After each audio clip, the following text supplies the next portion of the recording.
played a critical role in history, an invention which has been praised and denounced, served hero and villain alike, and carries with it moral responsibility. To understand the gun is to better understand history. World War II introduced instruments that pierced the darkness, airplanes that spanned continents, weapons that released the power of the atom. Despite such tremendous advances in the technology of warfare, the main burden of the fight fell to the infantryman and his weapon. From the South Pacific to the frozen tundra of the Aleutian Islands, the American GI used some of the most dependable rifles and machine guns in history. U.S. guns of World War II.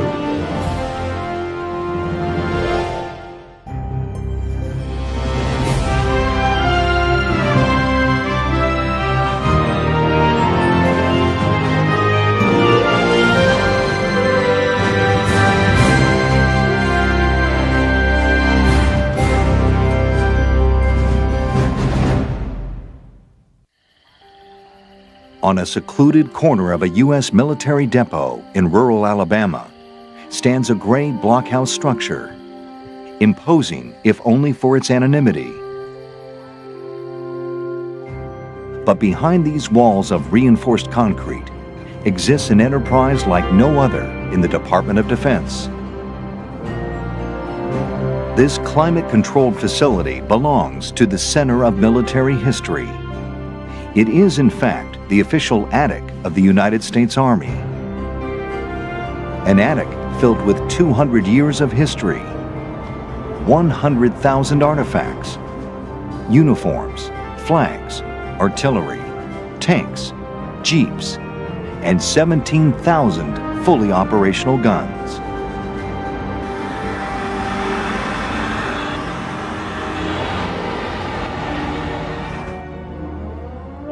Our purpose is to ship, store, and receive weapons for the Army Museum System. These are fully operable weapons, so every time we open a box to pull weapons for shipment, it's inventoried before it's put back on the shelf.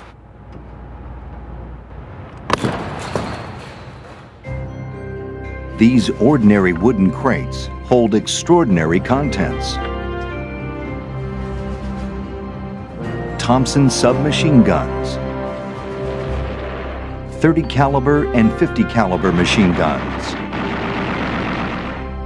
45 caliber pistols. Some of these weapons from World War II are in mint condition, still in the original factory boxes. The Center of Military History demands accuracy. Ensuring that the correct model of gun is used in a particular display is of vital importance to what goes on here. These weapons are laid out going to various museums in the field, and we go through these weapons and ensure that they get the proper type for the time period portrayed, and in some cases they may cover several war periods. These are M1 carbines that were used through World War II, Korea, and Vietnam. The earlier model had the flip sight and the flat bolt. Both models would have seen service in subsequent wars, but only the one with the flip sight would be accurate for World War II. Even though they are the same stock number and would be issued indiscriminately, they are very different for our purposes. Though these guns are silent now, they remain a palpable link to that not-too-distant past, when brave men carried them into battle and changed the world forever. But to understand the weapons, one must first understand the infantry itself. Prior to entering World War II, the United States Army adopted a concept of offense based on fire and maneuver, relying on the knockdown power of the 30 caliber weapons then in use. At its most basic level, fire and maneuver meant that the enemy would be fired upon or fixed by one group, then maneuvered against and destroyed by a second. Army organization revolved around this concept.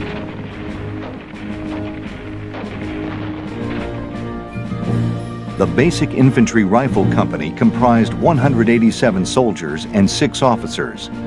It was organized into 4 platoons. 3 were rifle platoons, which had 3 squads each. The 4th was a weapons platoon, which provided the heavy firepower. Typically, 3 machine guns, 3 mortars, and 3 bazookas. As the rifle platoons moved forward, the weapons platoon would move in close support and then would be directed by the company commander to the sector where additional firepower was needed the most. Another way they were often used is they were divided up, again with the organization of 3. Each platoon might get a machine gun, a mortar, or a bazooka. But the key thing that the riflemen looked for was once they had located the enemy and fixed him, that additional support was readily available from these heavier weapons. You get as close as you can without getting hit. You had to draw them off. You draw the fire one way and somebody else would come in another way. Close contact to them as close as you could. And you had to worm your way up to it. The rifle and weapons platoons, 36 men each, were called Alpha Bravo teams. Throughout the war, it was these men who would carry the ultimate burden of closing with and destroying the enemy. The rifle has long been the traditional weapon of the infantrymen. The adoption of fire and maneuver tactics induced a transition from bolt action to semi-automatic rifles. Although the M1 Garand would become the standard rifle of the U.S. Army during the war, initially they were in short supply. Thousands of older model rifles remained in use, such as the U.S. rifle Caliber 30 M1903, commonly known as the Springfield. The design was licensed from the Mauser Company of Germany after the Spanish-American War for approximately $200,000. This is a 1903 Springfield, which was the standard U.S. Army rifle in the interwar years. The Springfield is a bolt-action, turn-bolt operated, magazine-fed infantry rifle, has about a 26-inch barrel. The sights on this rifle were horrible. It has a little notch rear sight. For long-range work, the sight's raised. It's adjusted by turning this screw and moving it up and down. There's an aperture for that work. It's fine for range work and precision shooting on the range. But in combat, your targets are very fast moving, and you have to be able to very quickly acquire them, take aim, and then shoot. Because of the shortage of combat rifles early in the war, production of the model 1903, or 03 as it was called, was reactivated. When the Marines landed on Guadalcanal in 1942, most were armed with Springfields.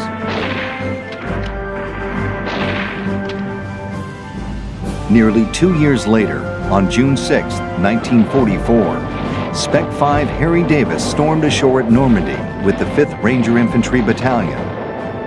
As a Ranger, Davis had been trained to use every type of small arm found in the European theater, but he had a particular fondness for the 03A4. I was the company commander's bodyguard and company sniper. Wherever he went, I went. The 03 was a sniper weapon that I used to hit targets that were far away and with precision.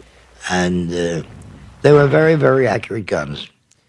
It's more accurate because of a rigid construction. There is no moving parts when the gun is fired other than the firing pin. The 1903A4 was equipped with a telescopic sight, was issued primarily to snipers for very accurate fire at 800 to 1,000 yards.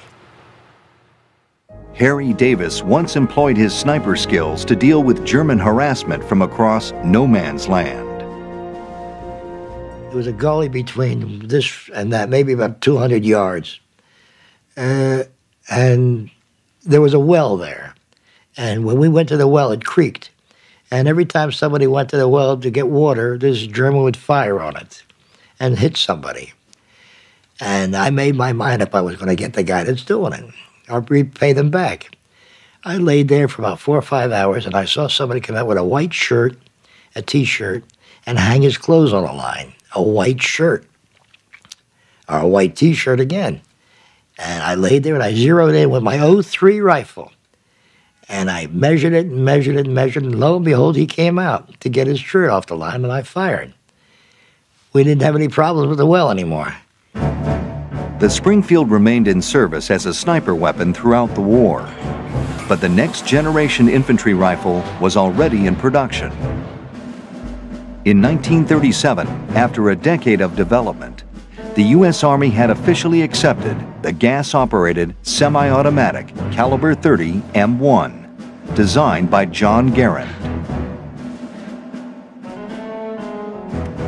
John Cantius Garand was actually Canadian by birth, and he was a classic, what the British would refer to as eccentric. He kept an ice skating rink in the living room of his home and would go ice skate in his house. But the man was a genius. Probably the most successful rifle of all time in terms of actual troop use in combat was the M1 Garand. Garand's genius was such that he overcame every obstacle that was placed in his way.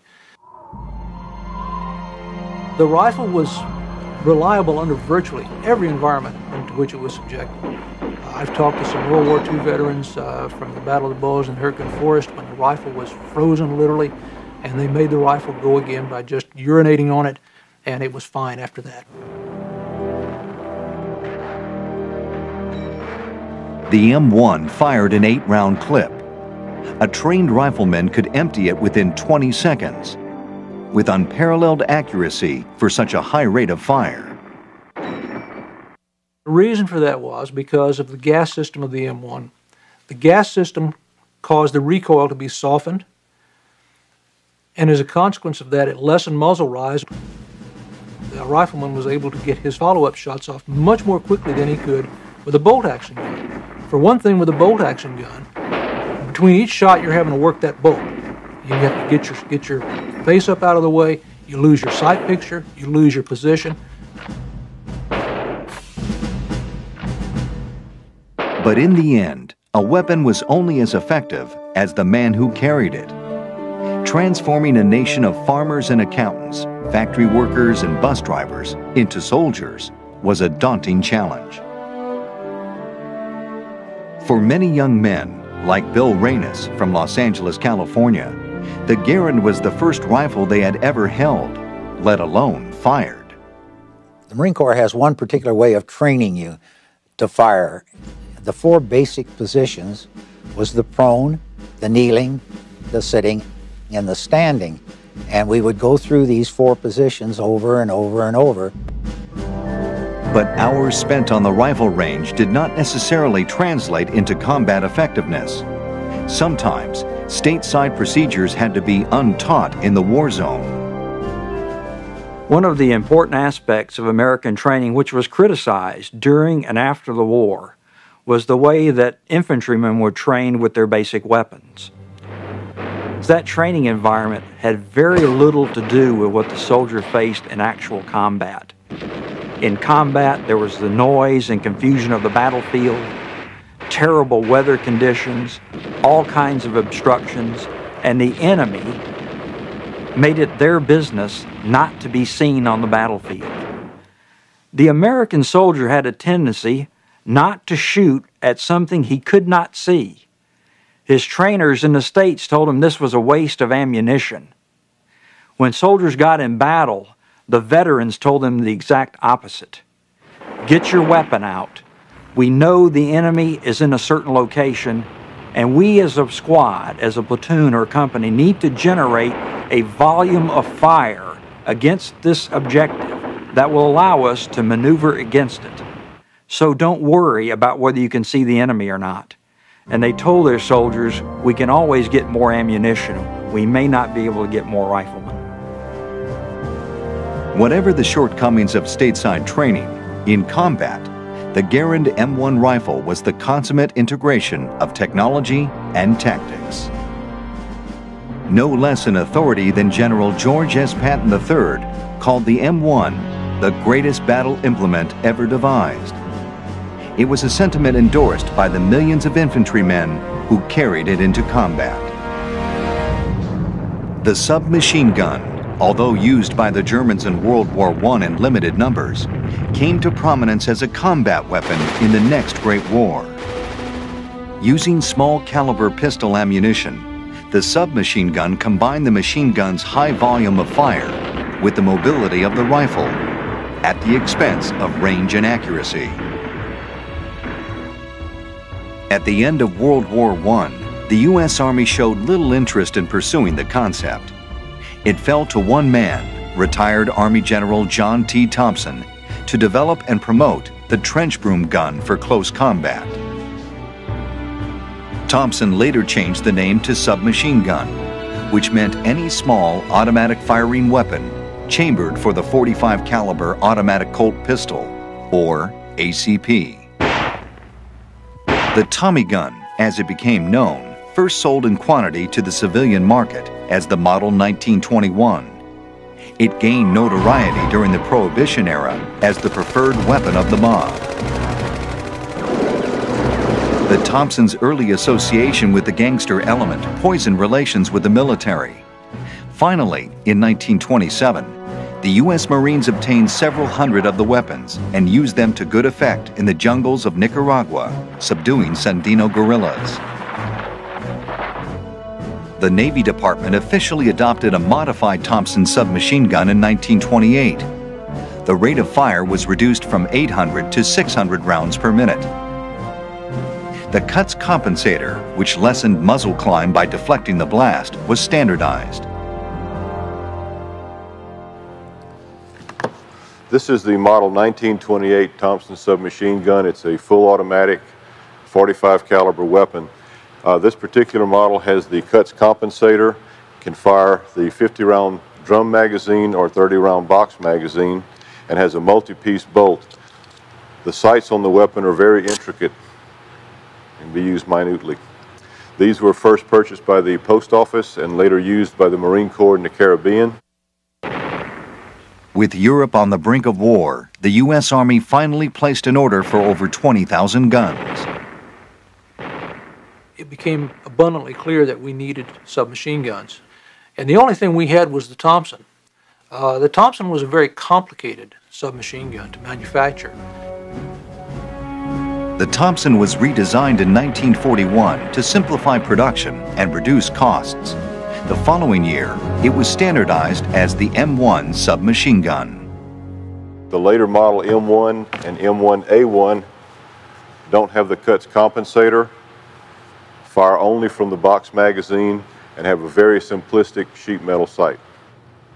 These weapons were about $350 to produce during World War II. A Thompson submachine gun isn't something that you hold up like an M1 and sight through and squeeze off a round. It lays down a volume of fire. And when you get up and you want to move out, you want a volume laid down, a spraying effect that's going to keep the enemy's head down while you get up and go. Thompsons were carefully allocated to squad leaders and NCOs, except in Ranger battalions. Anybody could have a Thompson that could use it. And if a squad leader went down, he picked it up. It was his weapon. And submachine guns were anybody's weapon at that time. We were attached to the 29th Infantry Division, and we spearheaded anything they ran into trouble with. If they hit sniper fire out of trees, Rangers up front. Rangers had to come in and rake the trees and knock the sniper out. Or if they ran into a difficulty going into a little town, a house or a pillbox, Rangers up front. In the Pacific Theater, there never were enough Thompsons to go around, at least for the Marines. The Thompson submachine gun was probably the most prized weapon in the infantry. It wasn't issued, and those that had them, we never asked how they came by them to get them. Although heavy, expensive, and complex to manufacture, the Tommy gun had one great overriding virtue: its reliability. By 1945, over 1.25 million had been produced. Nevertheless, the Army began looking for a less expensive alternative to the Thompson as early as 1941. Even when it was simplified for mass production, the Thompson was still horribly complicated to manufacture. It required a lot of machining, was very expensive, and we needed submachine guns. In October 1942, the U.S. Army began development of a stamped sheet metal submachine gun based on the British Sten design. Within 2 months, the Army had formally adopted the submachine gun, caliber .45 M3. It was immediately nicknamed the grease gun because of its resemblance to that particular garage implement. This is the .45 caliber submachine gun M3. It's made out of mostly stamped and welded parts. Could be made very cheaply. The safety is a small metal tab that fits into a hole in the bolt that keeps the cocking lever from moving. These cost about $15 to produce during World War II. The Army contracted with the Guide Lamp Division of General Motors, which had a lot of experience making stamped headlight housings for cars. M3 production was underway by the summer of 1943. The most complicated machining part of it is the bolt, which is very heavy, works on 2 recoil springs and straight blowback, and it fires at a rate of about 400 rounds a minute, .45 automatic caliber. Simplicity itself. In 1944, the M3 was modified to allow for even greater ease of production and use in the field. This new grease gun was adopted in December 1944 as the submachine gun caliber .45 M3A1. This is the M3A1 submachine gun, new in the box. It contains the magazines wrapped in foil paper and the barrel wrapped in foil paper, the original packaging of the weapon from the factory. A particularly ingenious feature of the M3 series was a provision of a kit to convert the weapon from standard .45 caliber to German 9mm ammunition. By the end of the war, Guide Lamp had made over 600,000 grease guns, and it was replacing the venerable Thompson in ever-increasing numbers. The introduction of the M3 and M3A1 submachine guns marked the passing of an era in military small arms, an age of carefully crafted weapons with finely milled metal parts and hand-rubbed wood. In the evolving technology of warfare, the lowly grease gun stands as a significant achievement. Between the world wars, the machine gun evolved from essentially a static piece of miniature artillery to a lightweight, pivotal infantry weapon, one that could be carried forward in battle to dramatically increase the volume of fire. Anytime you're engaged with a machine gun, it tends to get your attention, though.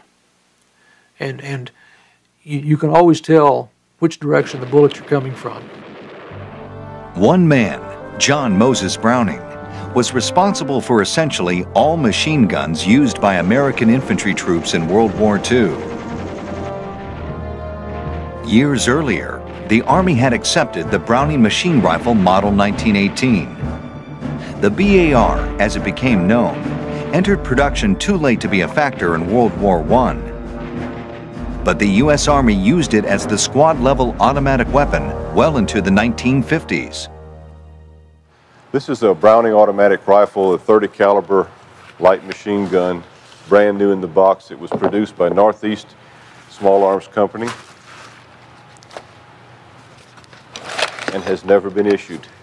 It has provisions for mounting a bipod, and the shoulder stock flips up so that it can be rested on the shoulder.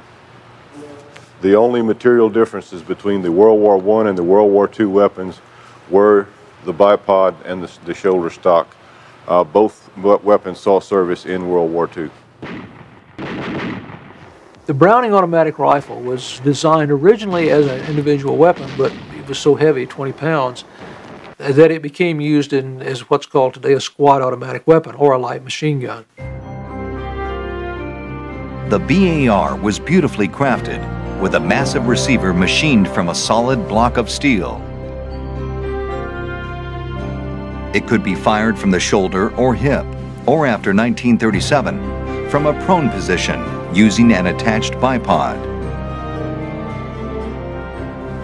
While in training, Marine PFC Bill Reynes became a designated BAR man because the flamethrower he was originally assigned to operate made him nauseous. We were using 100-octane gasoline mixed with diesel oil, and when I would fire it, it burned away all the oxygen, and I'd take a big breath, and it just made me deathly ill. In giving up the flamethrower, I agreed to take the BAR, and wonderful weapon, and I never regret doing it.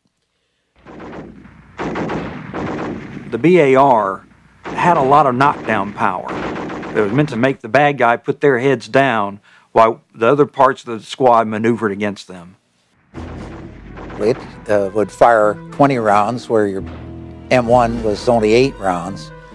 And we learned very quickly that the best way to fire it was one man would fire, and while he reloaded the magazine, the other BAR man would take up the fire and do it in threes. In that manner, you were laying down a constant field of fire and not waiting to reload and letting up the fire that was coming down. Most impressive was the BAR's superior power and penetration ability, particularly when paired with .30 caliber armor-piercing ammunition, or AP. In fact, in both the European and Pacific theaters, AP was used virtually to the exclusion of ball ammo, the traditional anti-personnel round. This made the BAR even more deadly.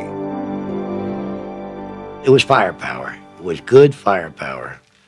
You felt safe with a BAR man in your squad because he really was like a miniature 88. Another Browning-designed weapon would become the infantry's heavy machine gun in World War II. With a combined gun and tripod weight in excess of 93 pounds, not counting accessories, the 1917 A1 was indeed a heavy and cumbersome weapon. Once in position, it tended to remain fixed. A condenser box was used to prevent steam from the water jacket surrounding the gun barrel from giving away its position.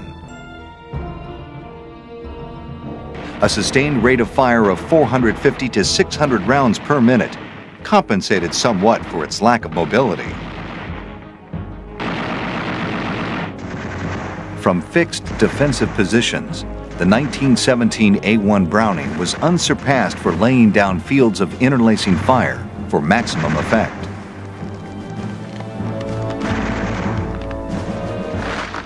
It's not just willy-nilly. They can move, elevate, and traverse, that is, bring the weapon up or down and traverse it left or right to very precisely adjust what's called the beaten zone, that is, where the bullets fall, of the machine gun. And a good gunner can adjust it vertically, horizontally, or even laterally to get a beaten zone exactly where he wants it. The 1917 Browning came to symbolize the machine gun in World War II, if for no other reason than the public had become familiar with its impressive silhouette. No less a master than Norman Rockwell immortalized the weapon in a 1942 poster for the War Department, the only combat painting the artist made during his long career. The stark, arresting image depicts an anonymous machine gunner who could be any mother's son, holding off an unseen enemy. He is about to run out of ammunition. The caption reads, "Let's give him enough, and on time." It is classic Rockwell, at once poignant and powerful. Despite the M1917's legendary reputation, lack of maneuverability remained a drawback. Lightweight machine guns were needed to provide cover to advancing rifle companies. Thus, the air-cooled M1919A4 was born.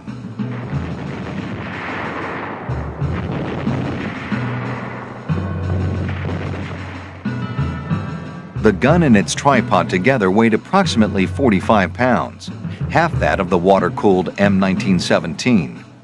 While neither is steady nor offering the sustained rate of fire, the M1919A4 was much easier to set up and provided a low profile for concealability.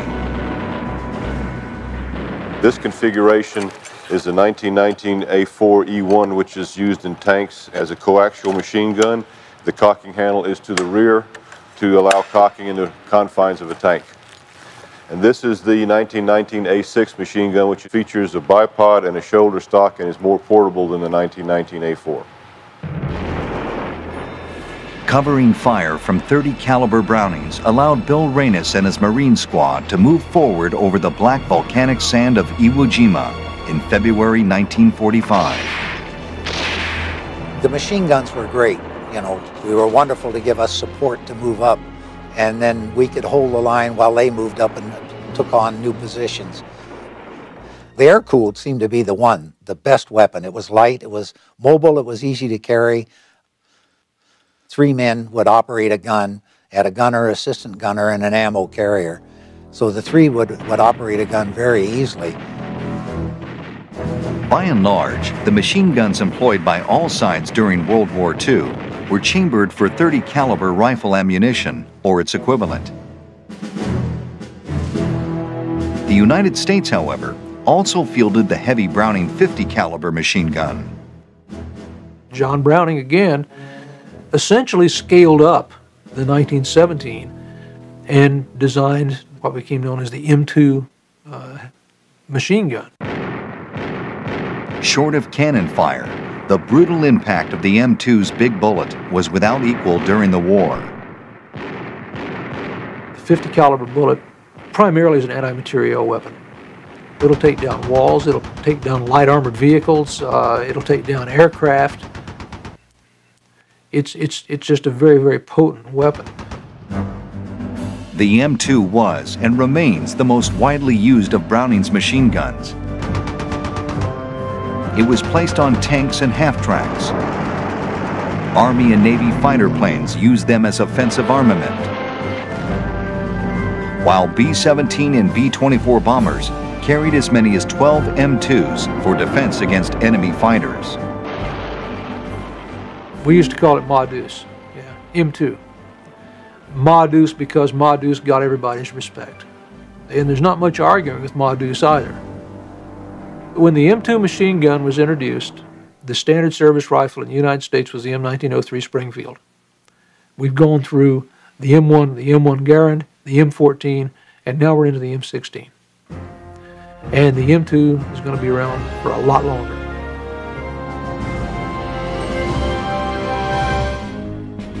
During the Second World War, the Axis armies issued sidearms primarily as badges of rank for officers. The Americans, on the other hand, had always viewed pistols as legitimate weapons, expected to meet the same standards of rugged utility as any other military-issue firearm. The Colt 45 automatic triumphed in that role, performing brilliantly in 2 world wars and qualifying in the process as the finest combat handgun in the world. Officially known as the Model 1911, the Colt 45 had its origins in the continuing campaign of pacification in the southern Philippine Islands, ongoing since the end of the Spanish-American War. The inadequacies of the 45's predecessor, the Model 1892 Colt revolver, were shockingly demonstrated by the capacity of charging Moro tribesmen to withstand volley after volley of .38 caliber fire. The Army decided that it needed a new pistol, and since the semi-automatic was starting to come around, John Browning had just designed a new semi-automatic pistol. This was the Colt Model 1905. The Army tried these and had a few shortcomings. And the 1905 was essentially the direct predecessor of the 1911. Browning and the Colt Firearms Company continued development on the new design. It was accepted by the Army as Pistol Automatic Caliber 45 Model 1911. Experience derived in World War I resulted in some minor changes to the shape of the gun being adopted in 1922, including shortening the trigger and changing the contour of the grip. With these modifications, the .45 Colt automatic became the M1911A1 and remained the standard U.S. sidearm until 1983. This is a World War II production, 1911A1. It has the arch mainspring housing, which was changed from flat in 1922. It has the extended spur here on the grip safety to keep your hand from being bitten by the hammer as it came back. And it has the cutout here on the side of the frame to enable you to better reach around and grasp the trigger. Other than that, the gun is pretty much the same as it was back in 1911 when it was originally introduced. The Model 1911 saw widespread service in every theater of conflict. Although sometimes criticized for being too heavy and inaccurate, the .45's stopping power was undeniable.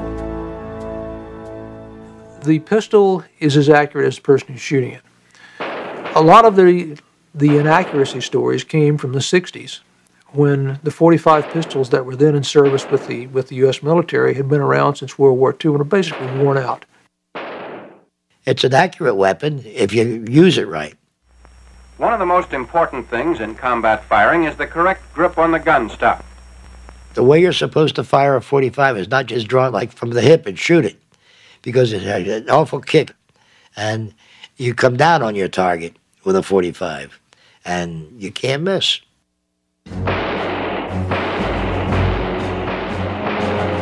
.45s were issued to officers and sergeants, machine gun crews, tank crews, anyone whose primary job prevented him from carrying a rifle. But pistols of all kinds were sought after by everyone. I've been told that the chaplains even carried a .45. Everybody cherished a pistol. Everybody wanted a pistol, and they rode home for pistols.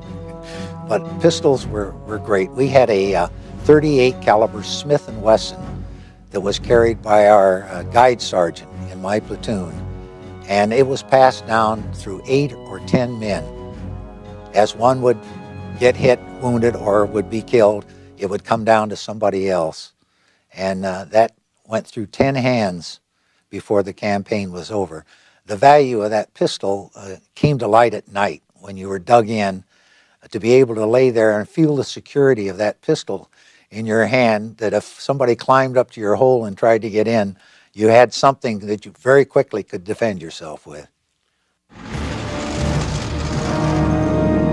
The blitzkrieg tactics used by the Germans early in the war demonstrated that Allied rear echelon personnel could be exposed to enemy action. What was needed, the argument went, was something other than .45s to arm support troops. In June 1940, the Army issued specifications for a light rifle that could take the place of both the .45 pistol and the submachine gun. In September 1941, it was announced that the Winchester Repeating Arms Company of New Haven, Connecticut, had won the design competition. The Army adopted the new weapon as Carbine Caliber 30 M1. The M1 carbine was designed to issue to people who don't shoot for a living, cooks, clerks, mechanics, officers, NCOs, and it was designed to replace a pistol rather than a rifle. And it served through World War II, Korea, and it was still in service during the Vietnam War. The carbine's compactness earned it early favor, but in combat, the small .30 caliber round lacked the knockdown power of either the .30-06 at distance or the .45 at close range. Despite the ambivalence surrounding the carbine's effectiveness, over 6 million were produced by the end of the war. No less than 10 manufacturing plants as diverse as Winchester, IBM, General Motors, National Postal Meter, and the Rockola Jukebox Corporation churned them out, the most of any World War II personal weapon. But ultimately, the tale of this gun and all others that served the infantry cannot be recounted without considering the most vital component of any weapon, the soldier. For no matter how great the weapon, it was just so much junk unless the infantrymen resisting every impulse to the contrary, returned fire. You could pinpoint the guys in your mind that were aggressive, that led the way. That's why they say lead the way Rangers. There were certain people that led the way, and you followed. Our company commander, our lieutenants, their squad leaders, whoever was there in charge led the way, and we followed. And that's why we were Rangers, because we had the balls to do what they did. For 3 months, Harry Davis, the ranger who came ashore at Omaha Beach, fought mile by mile to enlarge the tenuous foothold the Allies had established on Fortress Europe. On September 15, 1944, his 101st day in combat, Davis was grievously wounded by a German mortar shell. His wife in Philadelphia mistakenly received a telegram that her husband had been killed in action. Weeks passed before she learned that he was alive. 5 months later, on the other side of the world, the 2nd Battalion of the 28th Marine Regiment was about to rendezvous with history on the island of Iwo Jima. This was my first combat, and I had to pick one of the biggest. You know, we all lived with fear. There was no question about that. You know, to have these close friends that you had been with for over a year, just all of a sudden they're gone. They're no longer with you. They're dead. And to be able to shift that off and clear your mind of it and know that the objective was at the end and you had to keep going. You didn't have a choice. It was just keep going. The fighting on Iwo Jima was supposed to be over in 72 hours. The Japanese held out for 37 days. 7,000 Marines died on 8 square miles of volcanic rock and sand. 1 of every 3 Americans who fought there was killed or wounded. On February 23rd, 5 days into the battle, Reynos's first squad was ordered to take a large American flag to the summit of Mount Suribachi, which had just been wrested from the Japanese after heavy fighting. The order came just as Reynos, ever the conscientious Marine, had disassembled his BAR for cleaning. As his squad left without him and moved up the mountain, Reynos had no idea that 6 of his buddies were about to be immortalized in the image that has come to symbolize victory in the Second World War.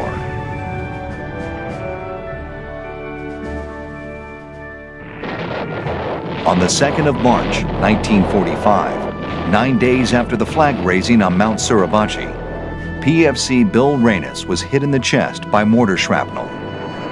Of the original 10 men in his squad, only 1, Ira Hayes, made it through the entire campaign unscathed. And Ira Hayes, a quiet Pima Indian from Arizona, is captured forever, reaching into the sky at the Marine Corps Memorial in Arlington, Virginia.